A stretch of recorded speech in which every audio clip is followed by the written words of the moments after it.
Merhaba arkadaşlar, Peri Örgü YouTube kanalıma hoş geldiniz. Ben Eriş Pembe. Bu videomuzda sizlerle 0-3 aya uygun bir bebek tulumu çalışacağız. Tulumumu fotoğraf çekimi için yaptım arkadaşlar. Miniş bir çalışma. Bir yumak kullandık. Bir yumaktan kalan ipim bu kadar. Erkek bebek için yaptım ben ama uygun renklerle kız bebekleri için de yapabilirsiniz. Tulumumuzu tek parça halinde yapacağız. Hiçbir şekilde dikiş yok. Onun için açık şekilde bu şekilde gösteriyorum. Ön kısmı başladıktan sonra model anlatımı tüm sıralarını, kurulumunu tarif ettim. Artmalarını tarif ettim. Bacak kısmına kadar ördükten sonra arka kısmı başladım. Arka kısmı da tamamlayınca yeniden örgümü birleştirdim ve dikişsiz olarak beden kısmını tamamlayıp yeniden ön parçayı ayırdım. İlik yerleri açarak ön parçayı tamamladım. Arka kısımda da arkadaşlar biraz daha toplu olması için bir ters bir düz örgüyle devam ettim. Düğmelerimi de örgüye başlarken 7 tane demiştim ama bu kısımda 2 tane düğme az geldiği için 3 tane ekledim. Askılarına da ikişer tane düğme kullandım. Toplamda 10 tane düğme kullanmış olduk. Büyüklüğünü santim olarak örgüyü yaparken ve tamamladığımda verdim arkadaşlar. 0-3 aya uygun bir giysiye ölçerek çalıştım ben. Şimdi katlamasını da tarif edeceğim. Giydirmesi oldukça kolay olacak. Tulumumuzun ters yüzü çeviriyoruz. Ön kısmı yerleştiriyoruz. Düğmelerini düğmeliyoruz. A kısmındaki düğmelerini. Daha sonra yan kısımdaki düğmelerini yapıyoruz. En güzel yönü de dikiş olmaması. Askılarını da katladığımızda katlayıp düğmelerini takıyorum.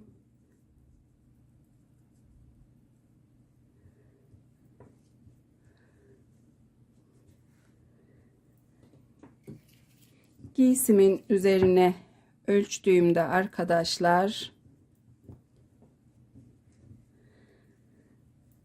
0-3 aya uygun büyüklükte.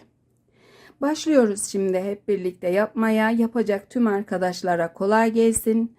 Hepinize sevgiler yolluyorum. Örgümüze başlıyoruz arkadaşlar. Sevimli bir tulum öreceğiz. Malzemelerimizde 7 tane düğmemiz var. Mavi tuluma beyaz düğme kullanacağım ben. Bir yumak ipimiz var. İpimin markası Himalaya Bambu.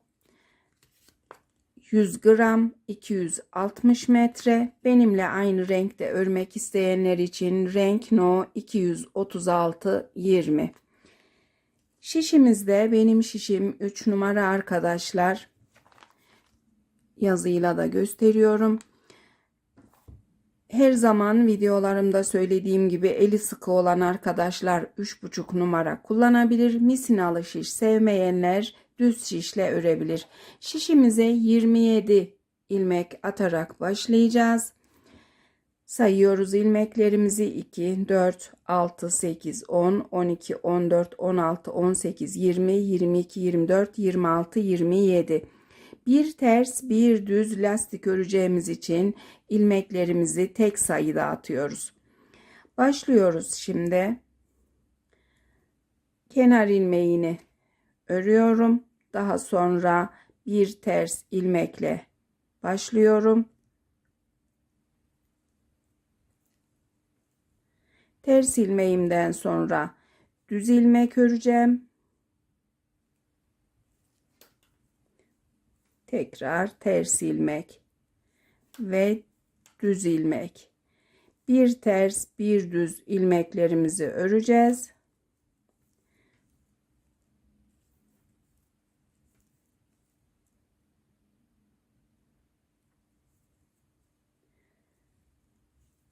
Sırayı tamamlıyorum. İlk sırayı, daha sonra devam edeceğim. 3 sıra örgü yaptıktan sonra ilik yerlerinin anlatımıyla devam edeceğim. 3 sıra örgüyü tamamladım arkadaşlar. Şimdi ilik yerini açacağız. 3 tane ilik yeri açacağız. İlk ilik yerini sağ yönden 4 ilmek ördükten sonra 2 ilmeği birlikte öreceğiz. Başka işlem yapmayacağız. Daha sonra ayracıma gelince bu kısımda da 2 ilmeği birlikte öreceğim. Sol yönde de 6 ilmek kalana kadar devam edip 2 ilmeği birlikte örüp daha sonra 4 ilmeği olduğu gibi öreceğim. Başlıyorum. Şimdi kenar ilmeğimi ördüm. Bir düz ilmek, ters ilmek, bir düz ilmek daha örüyorum. Şişimde 4 tane ilmek var. İlik yeri için bir tane işaret takıyorum. Daha sonra bu kısımdaki düz ilmeğin yönünü düzeltiyorum. Ters ilmekle ikisini birlikte şişime alıp ördüm. Bir tane ilmeğimiz eksildi. Diğer yönde doladığımızda eşitlenecek. Devam ediyorum. Ayracıma kadar 2, 4, 7 tane ilmeğim var. Bu ilmekleri örüyoruz. Ters ilmek, düz ilmek, tekrar ters ilmek, düz ilmek, ters, düz ve ayracımın olduğu bu bölüme gelince ters ilmeği de örüyorum. Daha sonra ayracı takıyorum. Şişimden, sol yöndeki şişimden 2 ilmeği birlikte örüyorum. İlik yeri içinde ayracımız bu kısımda bekleyecek.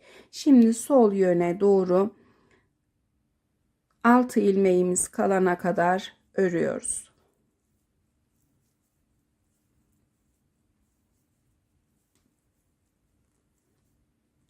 İki, 4, 6 tane ilmeğimiz kalınca 2 ilmeği birlikte şişimize alıp 3. ilik yeri için ördük. Bu kısma da bir tane ayraç taktık. 4 tane ilmeği gelişine örüyorum. Ters yüze dönüyorum. İlik yeri için ikinci sıramızdayız. Kenar ilmeğimi ördüm. Bir tane ters ilmek, düz ilmek ve ters ilmek ördüm. Şişimde 4 tane ilmeğim var. Ayracı çıkarıyorum. İlik yeri için eksilen ilmeğin yerine bir tane doluyorum ve devamındaki ilmek ters örülecek. Ters ördüm.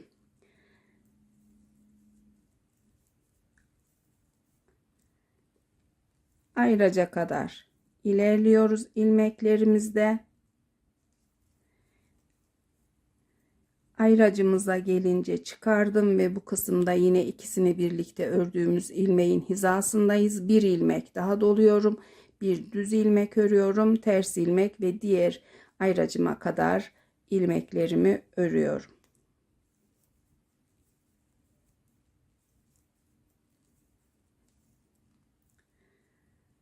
Sol yöndeki şişimde 4 tane ilmeğim var. Yine ilik yeri için ilmeğimi doladım. İlmeklerimi örüp sıramı tamamladım arkadaşlar.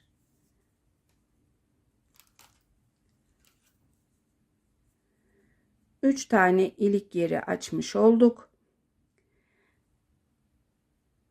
Devam edip lastik örgü için sıralarımı tamamlıyorum. Sıralarımı tamamladığımda size sıra ve santim olarak ölçü vereceğim. Tamamladık lastik kısmını arkadaşlar. Şimdi size ölçü vereceğim. Mezurayla ölçtüğümde örgümün yüksekliği 2,5 santim. Genişliği ise 8,5 santim. Son ilmekleri saydığımızda da sıralarımızı 1, 2, 3, 4, 5 tane son ilmeğim var. Ters yüzde son ilmeğimi örmedim. Örgümüzde artık ilmeklerimizi çoğaltmaya başlayacağız. Sağ yöne 8 ilmek bant ilmekleri ekleyeceğiz. Sol yöne de 8 ilmek bant. İkisinin ortasında kalan ilmeklerimizi düz yüzde düz, ters yüzde ters öreceğiz 2 sıra. Diğer düz yüzde ise modelimize başlayacağız. Bir de 8 ilmek ördükten sonra gizli artma ekleyeceğiz. Başlıyoruz. Şimdi kenar ilmeğimi örüyorum. 8 ilmek olana kadar bir ters bir düz örüyorum.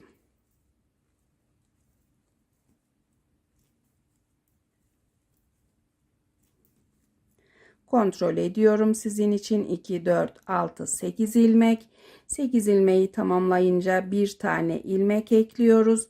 Diğer yönde, sol yönde 8 ilmek kalana kadar ilmekleri düz örüyorum.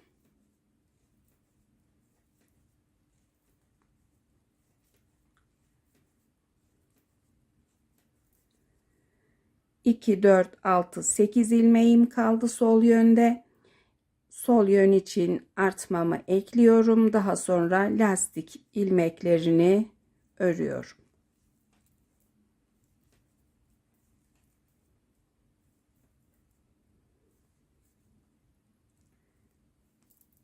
Ters yüzdeyim.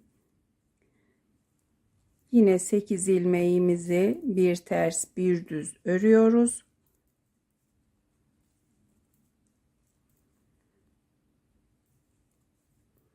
Artma eklediğimiz ilmeğe gelince, bu arada ipim şişime dolaşmış. Artma eklediğimiz ilmeğe gelince ters örerek başlıyoruz.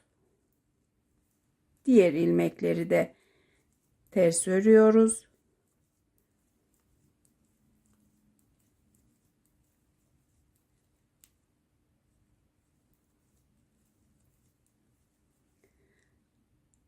Gizli artma ilmeğine geldim. Bunu da ters ördüm. Daha sonra 2, 4, 6, 8 ilmeği bir ters bir düz örüyoruz.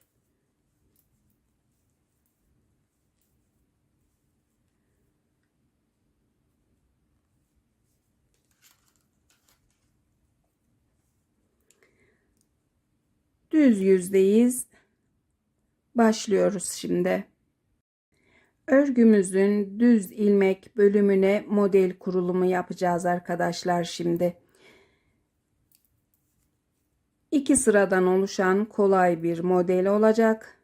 Başlıyoruz. Yine düz yüzde 8 ilmekten sonra artmamızı ekleyeceğiz. Örüyoruz bant ilmeklerini.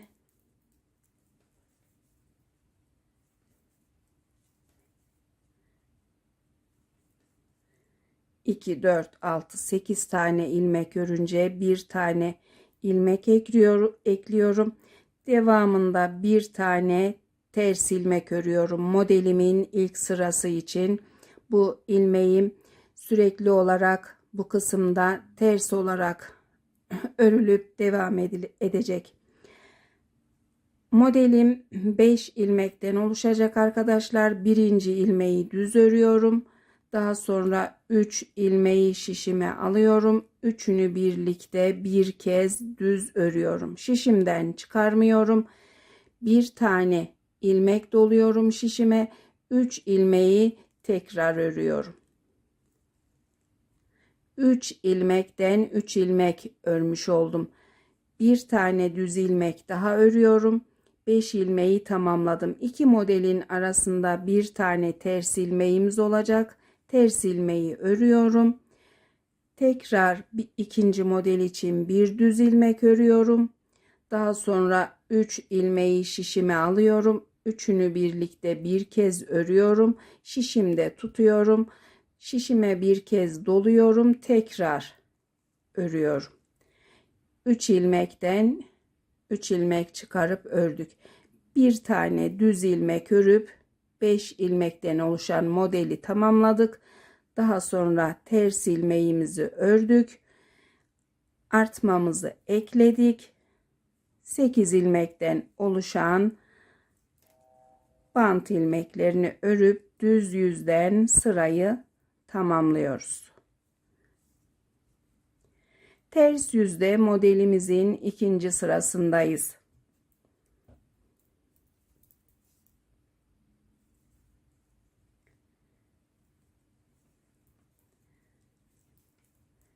8 ilmeği tamamlıyoruz. Artma ilmeğine gelince artma ilmeğini de ters örüyorum. Daha sonra bir tane düz ilmek örüyorum. Bu ilmeğimiz sürekli olarak ters yüzde düz örülecek, diğer yüzde ters örülecek. Bir işlem daha yapacağız. Modelimiz için 5 ilmekten oluşan bu modelin ilk 2 ilmeğini şişimden alıyorum.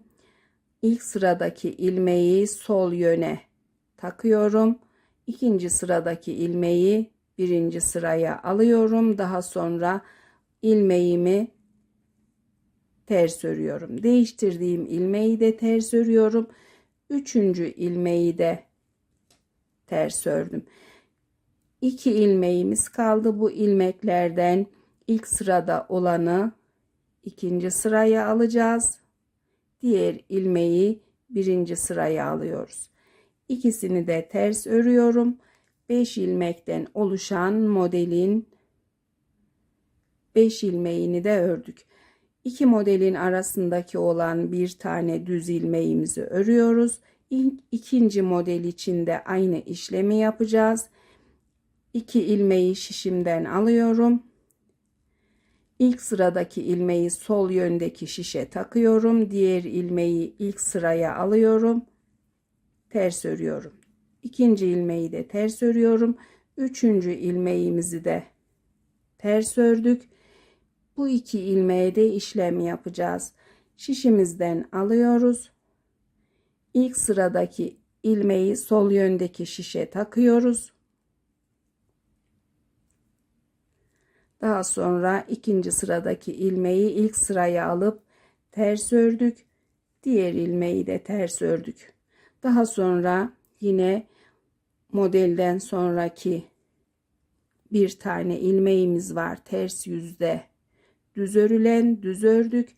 Artma ilmeğini ise ters ördük. Bu kısımdan sonra ilmeklerimiz çoğalacak. Bant ilmeklerimiz kaldı sol yönde. 8 ilmek tamamlıyoruz bu 8 ilmeğimize.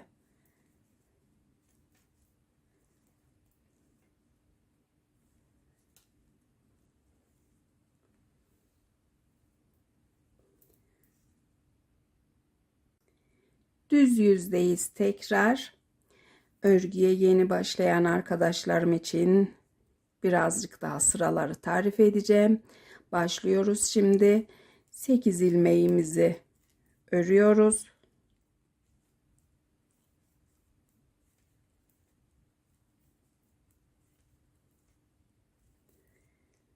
2, 4, 6, 8 ilmeği tamamlayınca bir tane artma ekliyoruz. Artmayı ekledikten sonra bir tane düz ilmek örüyoruz. Bir tane ters ilmek örüyoruz. Ters ilmeğimizi ördükten sonra 5 ilmekten oluşan model ilmeklerindeyiz. Birinci ilmeği düz örüyoruz. 3 ilmeği şişimize alıp üçünü birlikte bir kez örüyoruz. Bir ilmek doluyoruz. Tekrar örüyoruz. Devamındaki ilmeği düz örüp 5 ilmekten oluşan model ilmeğini tamamladık. Bir ters ilmek iki modelin arasında, daha sonra yine bir tane düz ilmek ve 3 ilmeği şişime alıp üçünü birlikte bir kez örüyorum. Bir ilmek doluyorum, tekrar örüyorum. Devamındaki ilmeğimizi düz ördük. Daha sonra bir tane ters ilmek, düz ilmeğimizi ördükten sonra sol yönde 2, 4, 6, 8 tane bant ilmeğimiz var. Bant ilmeklerinden önce artmamızı ekleyip ilmeklerimizi örüp tamamlıyoruz.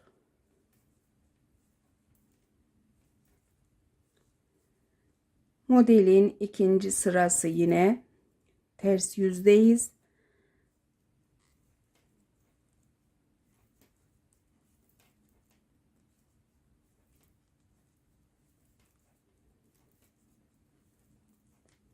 Tamamladım 8 ilmeği. 8 ilmekten sonra artma ilmeğini ters örüyorum. Bir ilmek daha ters örüyorum. Çoğalmaya başladı bu ilmeklerimiz. Bir düz ilmek ördük. Düz ilmekten sonra 5 ilmekten oluşan model ilmeğindeyiz. İlk 2 ilmeği alıyoruz şişimize. Daha sonra ilk sıradaki ilmeği ikinci sıraya alıyorum. İkinci sıradaki ilmeği ilk sıraya alıp ikisini, 2 ilmeği de ters örüyorum. Üçüncü ilmeğimizi de ters ördük. 2 ilmek kalınca yine şişimizden alıyoruz. İlk sıradaki ilmeği sol yöndeki şişime takıyorum. Diğer ilmeği ilk sıraya alıyorum. Daha sonra ikisini de ters örüyorum. Bir düz ilmek örüyorum. Düz ilmekten sonra yine 2 ilmeğimi sağ yöndeki şişime aldım. İlk sıradaki ilmeği sol yöndeki şişe takıp diğer ilmeği ilk sıraya alıp ters ördüm. İkinci ilmeği de ters örüyorum. Üçüncü ilmeğimiz ters ördük. 2 ilmek kalınca yine ikisini de şişimden alıyorum. İlk sıradaki ilmeği ikinci sıraya takıp diğer ilmeği birinci sıraya alıp ikisini de ters ördüm. Daha sonra bir düz ilmeğim var. 2 ilmek ters ördüm. 2 ilmek tersten sonra 2, 4, 6, 8 ilmeğimizi bant için örüyoruz.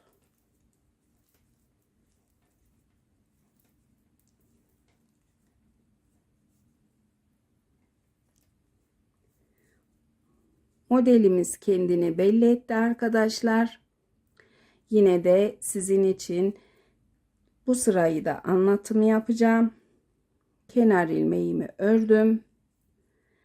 Devam edip artma ilmeği olacak bölüme kadar örüyoruz. 2, 4, 6, 8 ilmek. Yine artmamı ekliyorum. Daha sonra 1, 2 tane düz ilmek, bir ters ilmek ve model ilmeklerindeyiz. İlk ilmeği düz örüyoruz. Diğer 3 ilmeği şişimize alıp bir kez ördük. Bir tane ilmek dolayıp tekrar ördük. 5. ilmeğimizi de düz ördük. Bir ters ilmek örüyorum. Yine model ilmeklerindeyim. İlk ilmeği düz ördüm. Daha sonra 3 ilmeği şişimde alıp üçünü birlikte bir kez örüp şişimde tutup bir tane doluyorum. Tekrar örüyorum. Bir tane daha düz ilmek örüp model ilmeğini tamamladım. Bir tane ters ilmeğim var. Daha sonra 2 düz ilmek ve artma ekliyoruz. 8 ilmeğimiz kaldı. Bu ilmeklerimizde bir ters bir düz örerek tamamlıyoruz.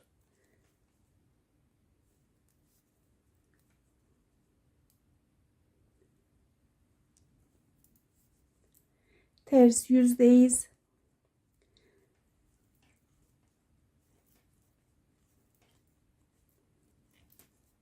Bazı takipçilerimin dediği gibi birazcık da konuşmadan öreyim. Konuşmadan da nasıl anlatım yapılır çözemedim tabii ki. 2, 4, 6, 8 tane ilmeği tamamladım. Daha sonra artma ilmeğine gelince ters örüyorum. Devamında 2 ilmek daha ters ördüm. Bir düz ilmek ve model ilmeklerindeyiz. Yine ilk 2 ilmeği alıyoruz şişimize. İlk sıradaki ilmeği sol yöndeki şişe takıyorum. Diğer ilmeği ilk sıraya alıyorum. Ters örüyorum. İkinci ilmeği de ters ördük. Üçüncü ilmeğimizin yönünü düzeltip ters ördük. Şimdi bu 2 ilmeğin yönünü de değiştireceğiz. İlk sıradaki ilmeği sol yöndeki şişe takıp diğer ilmeği ilk sıraya aldım ve ikisini de ters örüyorum. Bir düz ilmek örüyorum. Daha sonra yine model ilmeklerine geldik. 2 ilmeğimizi alıyoruz şişimize. İlk sıradaki ilmeği sol yöndeki şişime takıp diğer ilmeği ilk sıraya aldım. İkisini de birer birer ters ördüm. 3. ilmeğimizi de ters ördük. Kalan 2 model ilmeğini ilk sıradaki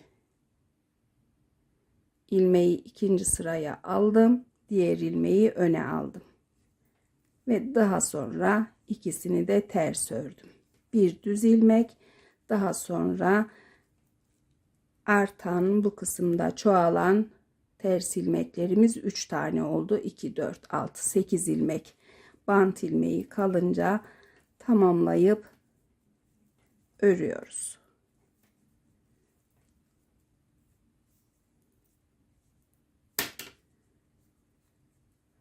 Bu şekilde devam edeceğiz arkadaşlar.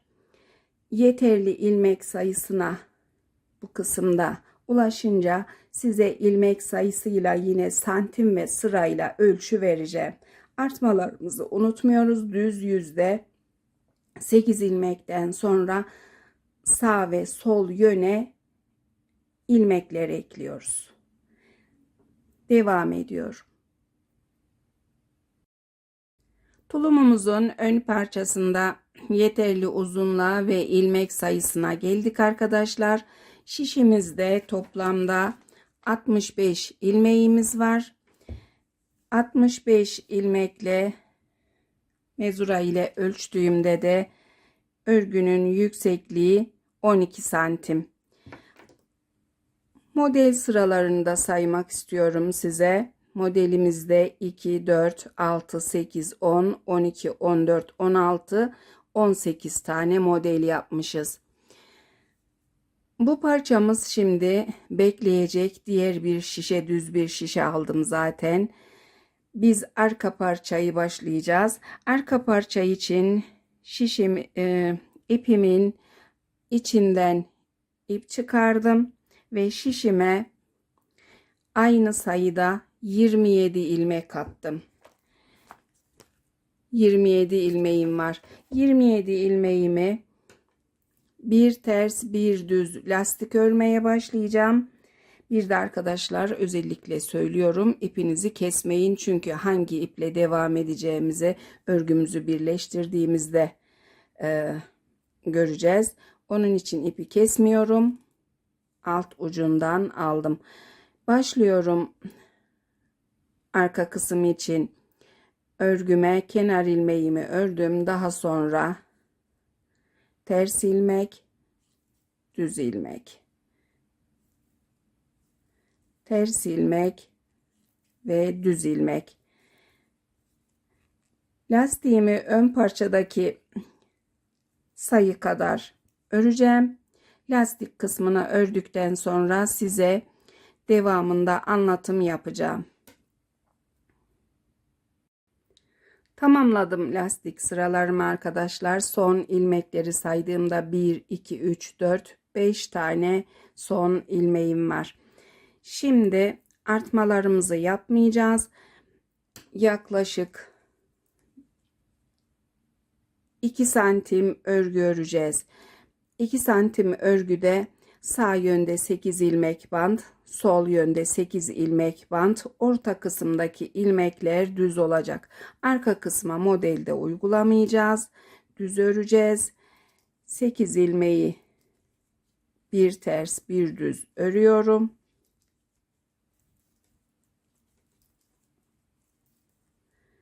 İki, 4, 6, 8 ilmeği ördükten sonra sol yönde 8 ilmeğim kalana kadar ilmeklerimi düz örüyorum.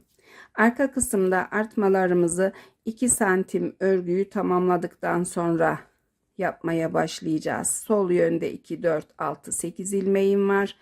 Bu ilmeklerimi de lastik örgü örüyorum.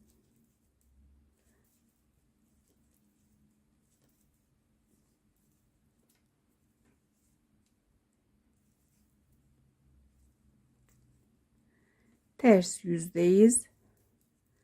8 ilmeğimizi yine lastik örgü. 2, 4, 6, 8. Diğer ilmekleri 8 ilmek kalana kadar ters örüyoruz.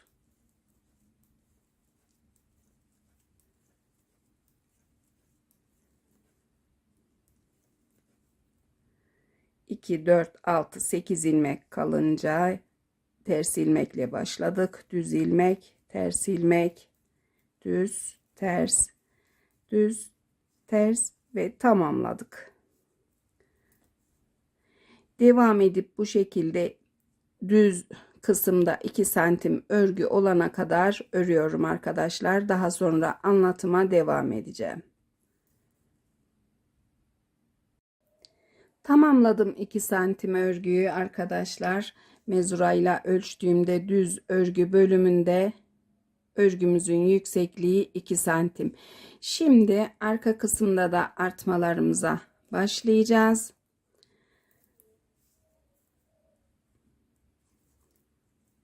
Kenar ilmeğimi örüyorum. Daha sonra 8 ilmekten oluşan bu bir ters bir düz bölümü tamamlıyoruz. 2, 4, 6, 8. 8 ilmekten sonra sağ yön için bir tane artma ekliyorum. Devam edip diğer yönde de artmamı ekleyeceğim.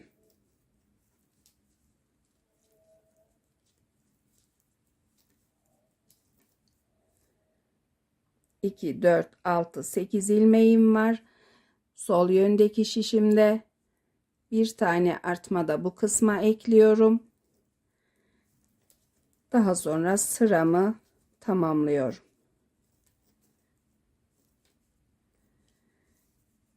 ...65 ilmeğimiz olana kadar sağ ve sol yönde düz yüzlerde artmamızı ekleyerek devam edip örüyoruz. İlmeklerimi tamamladığımda anlatıma devam edeceğim.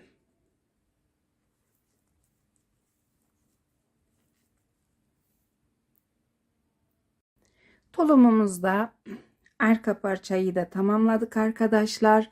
Ön kısımla aynı sayıda ilmeğim var. 65 ilmek olunca sağ yönde ters yüzden sıramı örüp tamamladım. Şimdi iki parçayı birleştirerek birlikte öreceğiz. Artma eklemeyeceğiz artık. Ön kısma ve arka kısma ikisine de artma eklemiyoruz arkadaşlar. Ön kısmın sağ yönünden örerek arka kısma kadar ilerleyeceğiz. Bu kısma da ilik yeri için ilmek atacağız. Misinalı şişin boşta kalan kısmıyla ön parçayı örmeye başlıyorum. İlk önce 8 ilmekten oluşan bant ilmeklerini örüyorum. Bu sırayla beraber 4 sıra ördükten sonra da bu kısma ilik yeri açacağız arkadaşlar.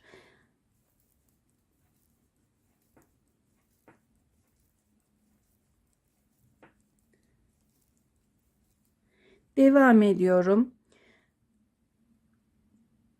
Sırayı tamamlıyorum. Sıra sonunda anlatıma devam edeceğim. Ön parçada bant ilmeklerindeyim. Son düz ilmeğimi örüyorum. Kenar ilmeğimi bırakıyorum. Diğer yöndeki şişede yerleştirdim.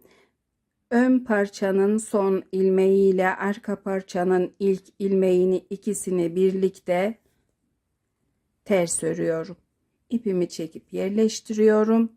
Daha sonra ters ördükten sonra bir ilmek kesmiş olduk arkadaşlar. Düz ilmeği düz, ters ilmeği ters, tekrar düz, ters ilmek örerek ilerliyorum. Örgümü bu kısımdan birleştirmiş oldum. Ön kısmın ipiyle devam ettik. Arka kısmı ördüğümüz ipi, yumağımızın içinden çektiğimiz ipi keseceğiz ve bu kısımda gizleyeceğiz. Çok da kısa kesmiyorum. Devam ediyorum. Arka parçayı ördükten sonra bant kısmında anlatıma devam edeceğim. Arka kısımda bant ilmeklerine geldik arkadaşlar. Yine artma eklemiyoruz. Düz ilmeği düz, ters ilmeği ters örerek ilerliyoruz.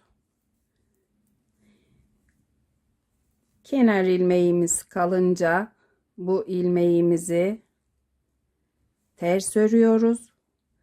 Daha sonra ilmek ekleyeceğiz. İlmek eklemek için parmağıma ipimi 2 kez doluyorum. Birinci sıradaki doladığımdan diğer doladığım ipi kaydırarak dikkatlice şişime bir ilmek yerleştiriyorum. Attığımız bu ilmek düz ilmek olacak. Tekrar bir tane daha doluyorum. Bu ilmeğimiz de ters ilmek. Bir tane daha atıyorum, düz ilmek. 3 tane oldu. Bir tane daha. 4 5 6 ve 7. ilmeğim. Şimdi hesaplıyorum. Düz ilmek, ters ilmek, düz ilmek, ters ilmek, düz ilmek, ters ilmek, düz ilmek, ters ilmek, düz ilmek. Yeterli bizim için bu ilmek. Kaç tane sayıyoruz? 2, 4, 7 tane ilmek attık. Diğer yönde de 15 ilmek olacak bizim. Bir ters bir düz öreceğimiz kısım. Bu kısımda da bu şekilde olacak. Ters yüzden başlıyoruz şimdi. Ters yüzden de örülüşe dikkat ediyoruz. Ters ilmek, düz ilmek, ters ilmek, düz ilmek, ters ilmek, düz ilmek, ters ilmek, düz ilmek. Kenar ilmeğimizi ördükten sonra bir tane düz ilmekle başlıyoruz. Bu kısım içte kalacağı için diğer yönle aynı olmasına da gerek yok arkadaşlar. Sadece kendi bant hizasında bu ilmeklerimizle 2 düz aynısı denk gelmesin diye sayıp hesaplıyoruz. Ters ilmeğimi ördüm. Tekrar düz ilmek örüyorum. Ters ilmek, düz ilmek, ters ilmek, düz ilmek ve yeniden bir tane ters ilmek, bant kısmına geçtik. Bu attığımız ilmeklere düğme dikip iç yüzde gizli olarak kalacak düğmelerin hizasında. Devam ediyorum. Şimdi ters yüzden sıramı tamamlıyorum. Bu ikinci sıra. Bu kısımdaki örgü 4 sıra demiştim ama düğme dikme mesafesinde olana kadar devam edip öreceğim. Daha sonra ön yüzde bu kısımda size ilik açmayı tarif edeceğim. İlk ilik yerini. Parçalarımı birleştirdikten sonra 4. sıra ters yüzde lastiklerin hizasındayım. Bu kısımdaki örgü düğme dikmek için yeterli. O yüzden ilk ilik yerimizi açacağız arkadaşlar. 2 sırada açtığım için ters yüzde ilk sırasını yapmak istedim. 2, 4, 7 ilmek var şişimde. 2 4 6 ilmek kalana kadar örüyorum. 6 ilmeğim kalınca bir tane ters ve düz ilmeği şişime alıp ikisini birlikte örüyorum. Daha sonraki 4 ilmeği örüp tamamlıyorum. Düz yüze başlıyorum örmeye. Kenar ilmeğimi ördüm. Bir tane düz ilmek daha ördüm. Ters ilmek ve bir düz ilmek daha ördükten sonra ikisini birlikte ördüğüm ilmeğin hizasındayım. Kestiğim ilmeğin yerine ilik yeri için bir tane doluyorum. Daha sonra düz ilmek, ters ilmek ve düz ilmek örerek 2 4 6 8 ilmekten oluşan lastik kısmını tamamlıyorum. İlmek doladığımız ilmek bu ters örülecek. Sağındaki ve solundaki de düz ilmek olduğu için denk gelecektir. Hiçbir sorun olmayacaktır. Devam ediyoruz. Şimdi beden kısmında yeterli uzunluğa gelene kadar öreceğim arkadaşlar. Yine büyüklüğüne göre ilik yeri açacağım. 3 tane ilik yeri ama öreceğim mesafeyi ve ilik yerlerini tahmin edemediğim için ben bu kısmı tamamladığımda siz biraz videoyu ileri alıp kaç tane ilik yeri eklediğimi ve sıralarına bakarsanız sizin için daha iyi olur. Sökmeden örersiniz. Bu kısımdaki mesafeyi tamamladıktan sonra size santimle ve ilik yerleri içinde sırayla tarif vereceğim. İlik yerlerini açıp tamamladım arkadaşlar. Ters yüzden daha rahat sayılacağı için bu sıraları size saymak istiyorum. Ölçü olarak 2, 4, 6, 8, 10, 11 sıra örgü ördükten sonra 12. sıra ters yüzde ilk sırasını yapacaksınız. İlik yerinin düz yüzde de ikinci sırasını yapacaksınız. Son ilik yerinden sonra da 1 santim örgü ördüm. 1 santim bu kısım. 2 ilik yerinin arasındaki örgü de 3 santim arkadaşlar. Düz yüzden sıramı ördüm. Sol yönde sıra sonundayım.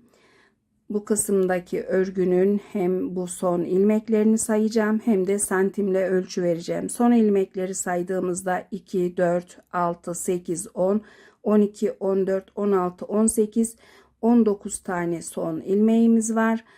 Son düz yüzde son ilmeğimi örmedim.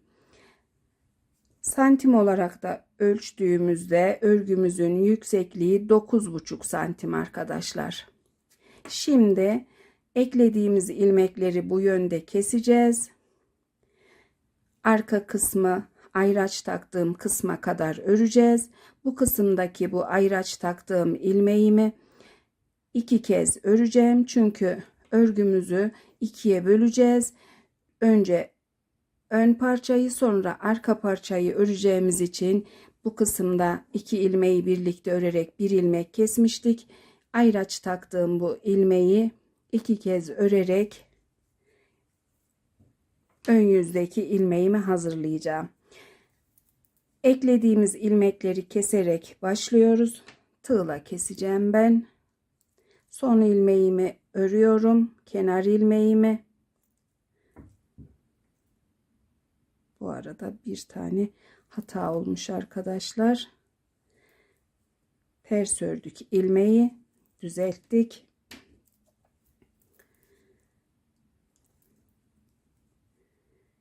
Kenar ilmeğimi ördüm. Daha sonra eklediğim ilmek kadar ilmek keseceğim. 7 ilmek keseceğiz. 1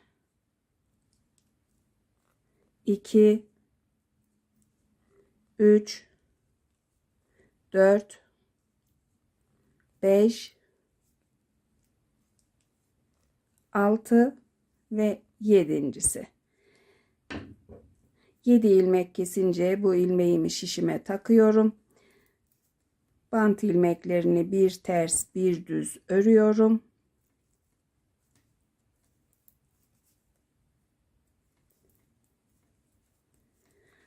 Arka kısmın ilmeklerini ters örerek ayracımın olduğu bu ilmeğime kadar ilerliyorum. Ayracımın olduğu ilmek de ters yüzden düz ilmekten sonra sayarsak 2, 4, 6, 7. ilmek.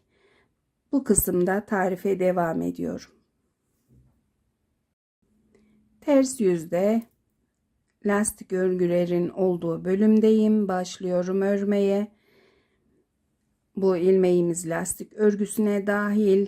1, 2, 3, 4, 5, 6, 7.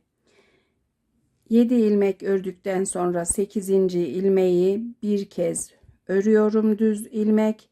Daha sonra diğer yönünden bu yönden bir tane daha şişimi soldan sağa doğru takarak bir kez daha örüyorum. 2 kez ördük ilmeğimizi. Örgümüzü ayırırken bu ilmeğimizi ön kısma, bunu arka kısma alacağız arkadaşlar. Devam ediyoruz diğer ilmekleri gelişine örerek.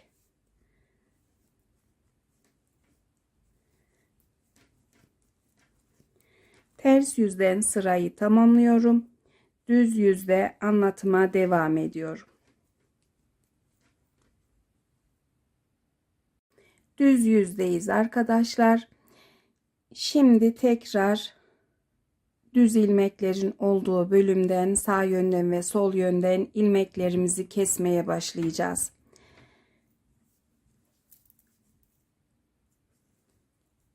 Kenar ilmeğimi örüyorum. Daha sonra bir ters bir düz örgüyle devam ediyorum. 2, 4, 6, 7 ilmek örünce 8. ilmekle 9. ilmeği şişime birlikte alıyorum. İkisini birlikte örüyorum. Ve bir ilmek kesmiş oluyorum. Düz yüzlerde birer tane ilmek kesmeye başlayacağız artık. Ön kısmı da ayırıp arka kısmın ilmeklerini şişte bırakacağız.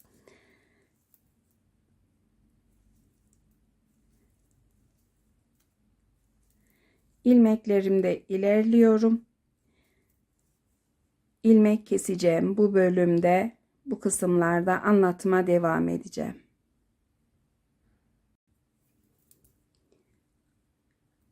Dört tane düz ilmek var. 2 tanesini daha örüyorum. 2 ilmek kalınca bir tanesi lastik ilmeklerine dahil, bir tanesi de keseceğim ilmek. Bu keseceğim ilmeği diğer ilmeğin arkasına atıyorum. Diğer ilmeği öne alıyorum. İkisini birlikte düz örüyorum. Bir ilmek de sol yönden kesmiş oldum. Daha sonra ayracımı ters yüzde 2 kez ördüğümüz ilmeğin hizasına taktım arkadaşlar. Bu ilmeğimiz birinci ilmek lastik örgüsünün 1, 2, 3, 4, 5, 6, 7 ve 8. ilmeği çiftli ördüğüm ilmekte. Bu ilmeği de örüyorum. Diğer ilmekleri şişimde bırakıyorum. 2, 4, 6, 8 ilmek de diğer arka kısmın bant ilmekleri olacak. Şişimi çekiyorum. İlmeklerim şişimde bekleyecek. Ön kısmın ilmeklerini örmeye devam ediyorum. Sesim için kusura bakmayın arkadaşlar. Ramazan ayındayız. O yüzden konuştukça bazen karışabiliyor ses. Devam ediyorum ilmeklerimi ters yüzden örmeye. Sadece düz yüzlerde ilmek keseceğiz arkadaşlar. Ters yüzden sırayı tamamlayıp düz yüzde yine ilmek kesmeyi tarif edeceğim.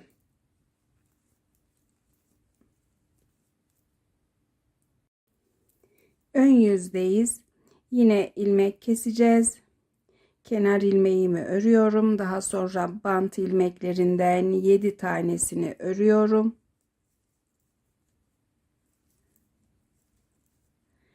2, 4, 6, 7 ilmeği örünce 8. ve 9. ilmeği şişime alıp ikisini birlikte örüp yine bir tane ilmek kesiyorum.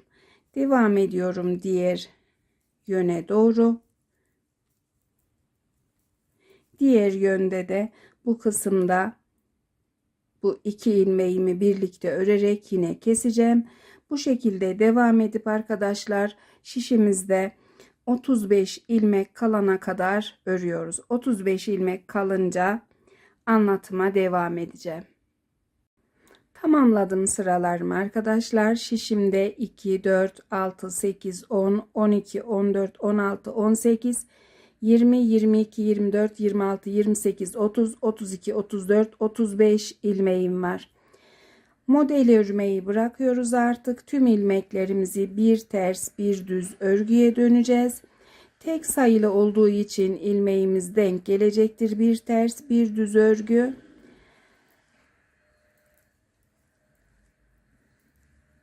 İlik yeri açacağız. Bir de ilik yeri mesafesine kadar öreceğim. 2 tane ilik yeri açacağız. İlik yeri tarifiyle devam edeceğim. Sol yöne kadar örmek istiyorum. Bir ters bir düz.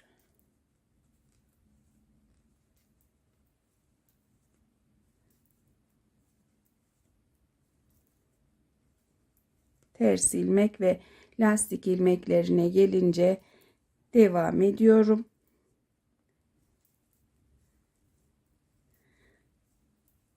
Sıralarımı tamamlayıp ilik yeri anlatımıyla devam edeceğim. 4 sıra bir ters bir düz örgü ördüm arkadaşlar. Düz yüzdeyiz. Şimdi ilik yeri açacağız. Kenar ilmeğimi örüyorum. Devamında 1 2 ilmek daha örüyorum. 2 ilmek ördükten sonra düz ilmeği ve yanındaki ters ilmeği ikisini birlikte şişime alıp ilik yeri için bir ilmek kesiyorum. Ters yüzde bu kısımda bir tane ilmek dolayacağım. Size işaret olması için ayraç takıyorum. Devam ediyorum diğer yöne doğru.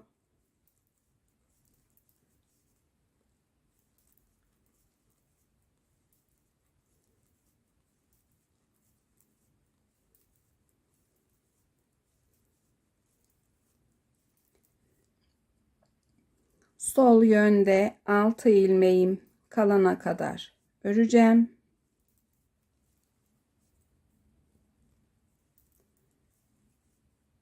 İki, 4, 6, 2 ilmek daha var.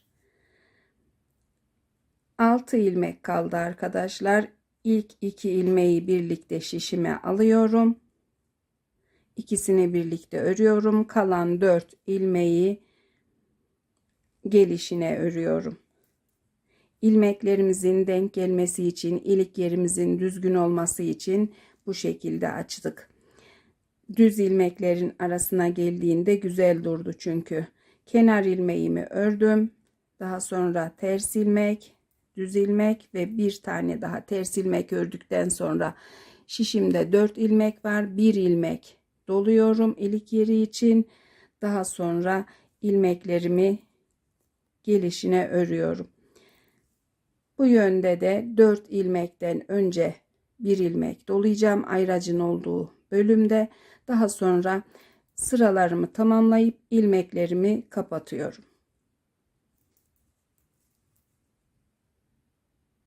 Tamamladım ön kısmı arkadaşlar. İlmeklerimi kapattım. İlik yerlerimin görüntüsü de böyle. İpimi arka kısımda kenar ilmeğinin hizasına bir tane düğümle bağladım.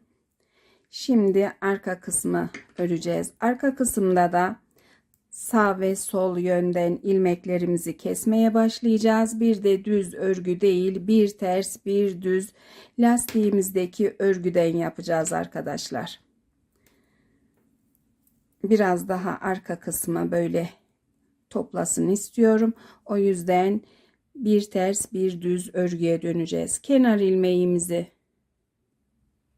düz örüyoruz. İpimizi bağladıktan sonra devamındaki ilmekte düz. Daha sonra sıralarımı tamamladım. İlik yerlerimin görüntüsü böyle. İlmeklerimi ters yüzden kapattım ve ön kısmı tamamlamış olduk. Şimdi şişimi yerleştirdim. İpimi son ilmeğin hizasına ters yüze bağladım arkadaşlar. Bir tane düğümle arka kısmı örmeye başlayacağız. Arka kısımda da ilmeklerimizi keserek azaltmaya başlayacağız. Bir de düz örgüyle devam etmeyeceğim. Bant kısmındaki bir ters bir düz örgüyle devam edeceğiz arkadaşlar. Başlıyoruz şimdi. Ayracımın olduğu ilmeği, bu ilmeğimizi 2 tane örerek kestiğimiz ilmeği eklemiştik. Bu ilmeği düz örüp kenar ilmeği yapıyorum. Daha sonra düz ilmek, ters ilmek, düz ilmek, ters ilmek, düz, ters ilmeği örüp 2 4 2 4 6 7 ilmeği tamamlıyorum. 7 ilmeği tamamladıktan sonra 8. ve 9. ilmeği şişime alıp ikisini birlikte örüyorum. Daha sonra bir ters bir düz örgüye başlıyorum. İlmeklerimi bir ters bir düz örüyorum. Sol yönde bu kısımda 2 4 6 8 10 ilmek kalana kadar öreceğim arkadaşlar. 10 ilmek kalınca anlatıma devam edeceğim. Sol yönde ters yüzde 2 4 6 8 10 tane ilmeğim var. Şişimde son olarak ördüğüm ilmek düz ilmek. Bir tane daha ters ilmek örüyorum. Daha sonra 2 tane düz ilmeğim var. Bu ilmekleri şişimden alıyorum. İlmeklerin yönünü düzelteceğim arkadaşlar.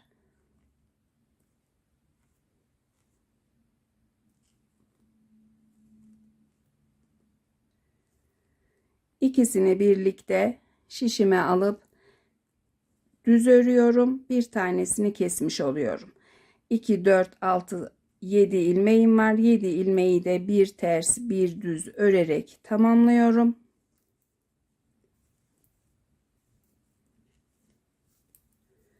İlmeklerimizi bir ters bir düze döndükten sonra ters yüzden de örülüşü aynı. Ters yüzde ilmek kesmiyoruz. Tekrar sırayı tamamlayınca düz yüzde ilmek kesmeyi tarif edeceğim. Ön yüzdeyiz. Yine bant ilmeğimizin 8. ilmeği ile bir ilmek keseceğiz. Kenar ilmeğimi ördüm. Daha sonra 7 ilmek örüp tamamlıyorum.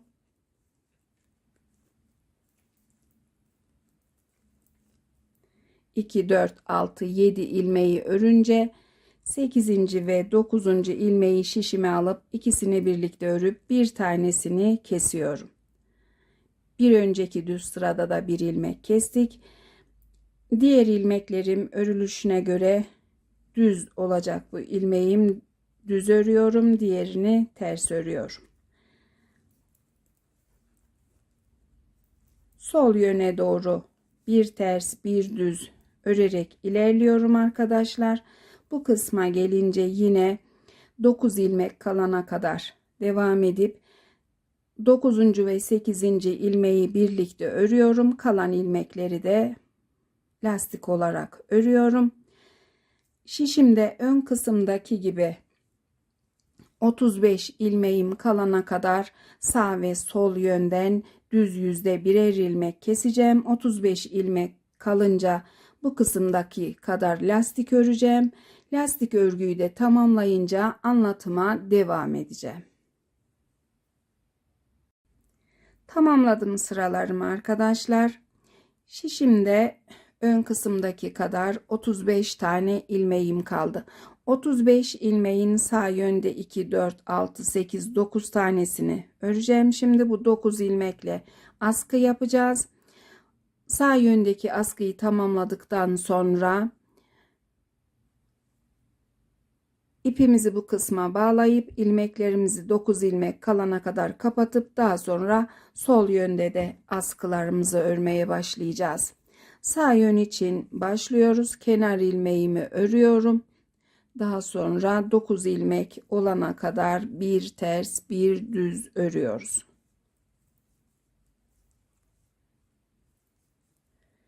İki, 4, 6, 8 ve 9.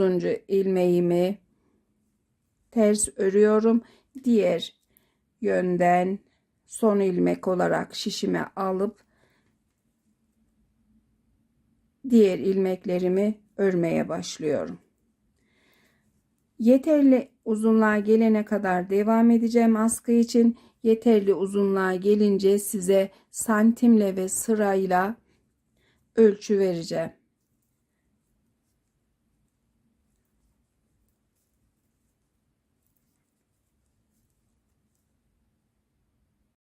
Tamamladım askımı. İlmeklerimi kapattım arkadaşlar. Son ilmekleri saydığımda bu kısımda 2, 4, 6, 8, 10, 12, 14, 16, 18, 20, 22 tane son ilmeğim var. Santim olarak da ölçeceğim. Askımızın uzunluğu da 11 santim arkadaşlar. Ben biraz uzun yaptım. Biraz böyle kokoşturması için çift düğme dikeceğim. İpimi de ters yüzden bağladım. Şimdi 9 ilmeğim kalana kadar ilmeklerimi kapatacağım. İlmek kapatmak için askının hizasından bu kısımdan son ilmeğin olduğu bölümden bir tane ilmek alıyorum. Açıklık olmasını istiyorum bu kısımda. O yüzden tekrar göstereyim. İpimi iç kısma bağladım. Direkt ilmeğimi örüp kapatmayacağım. Askımızın iç kısmından ilmeğin içinden bir tane tığıma ilmek alıyorum. Ve bu ilmekle kapatacağım ilmeklerimi. Düz ilmeği düz, ters ilmeği ters. Tekrar düz ilmek, ters ilmek.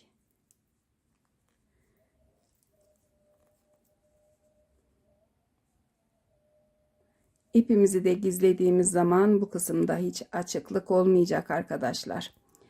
Devam ediyorum.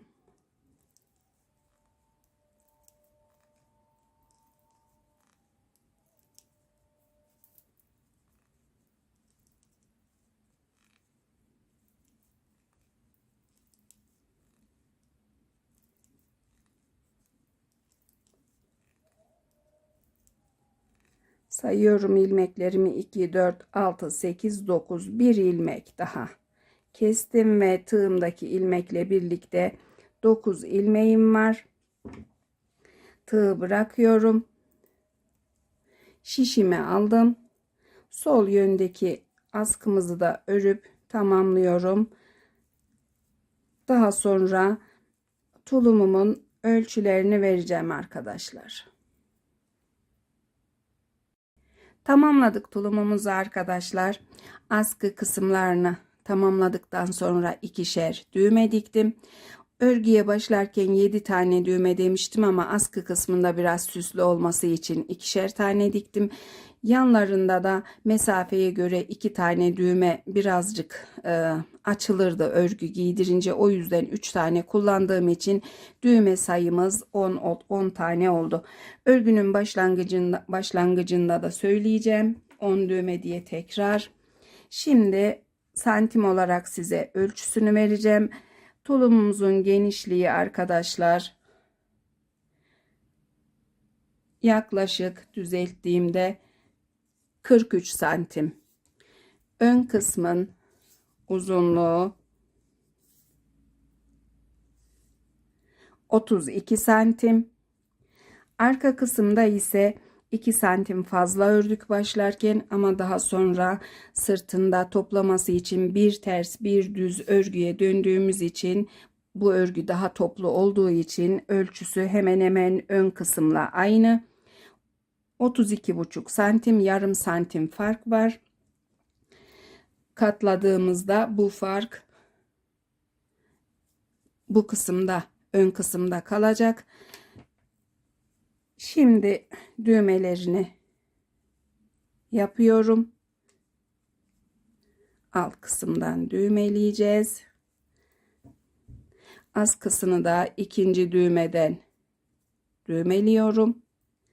Çünkü ben bu tulumu yeni doğan için fotoğraf çekimi için yaptım. Onun için yeni doğan giyecek şekilde olsun istedim. Çok da küçücük örgü sevmiyorum. Bir tane 3 aylık bebek giysisi var. Elimde bu giysiyi tutuyorum.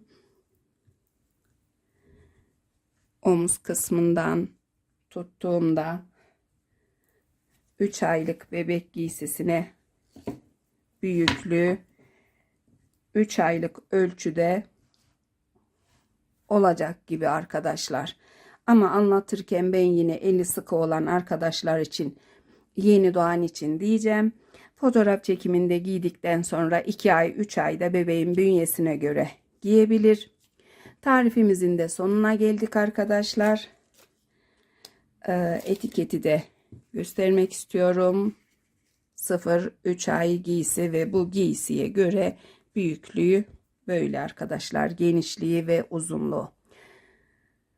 Yapacak arkadaşlara kolay gelsin diyorum. Sevgiler yolluyorum.